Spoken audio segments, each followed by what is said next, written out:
வாசிங்க சங்கீதம் 32வது அதிகாரம் அதனுடைய 8வது வசனத்தை வாசிங்க. சங்கீதம் 32வது அதிகாரம் அதனுடைய 8வது வசனத்தை வாசிங்க. நான் உனக்கு போதித்து நீ நடக்க வேண்டிய வழியை உனக்கு காட்டுவேன்.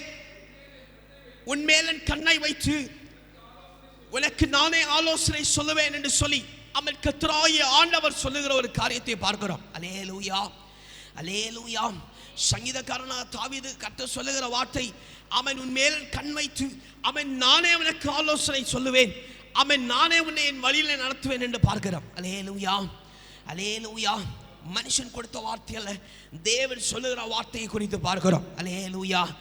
அப்போ சொப்பனத்தின் மூலமாய் தரிசனத்தின் மூலமாய் ஆண்டுடைய வார்த்தை வருகிறது சொன்னா அவன் இந்த வேத வசனத்தை தவிர எந்த சொப்பனம் தரிசனம் வந்தாலும் ஏற்றுக்கொள்ளாதிருங்கள். அல்லேலூயா, அல்லேலூயா.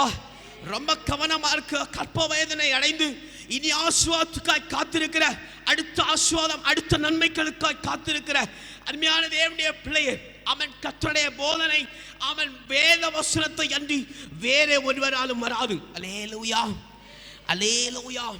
கர்த்தருடைய சத்தம் உங்களிடத்தில் அதிகமாய் கேட்கப்படுமாய் இந்த அவன் போஷிக்கப்படுகிற தேவனுடைய பிள்ளைகளை உருமாற்றி உடைச்சு எடுக்கிற இந்த வேத வசனத்தை தவிர வேறொரு வார்த்தை உங்களுக்கு உண்டாயிருக்காது. அல்லேலூயா, அல்லேலூயா.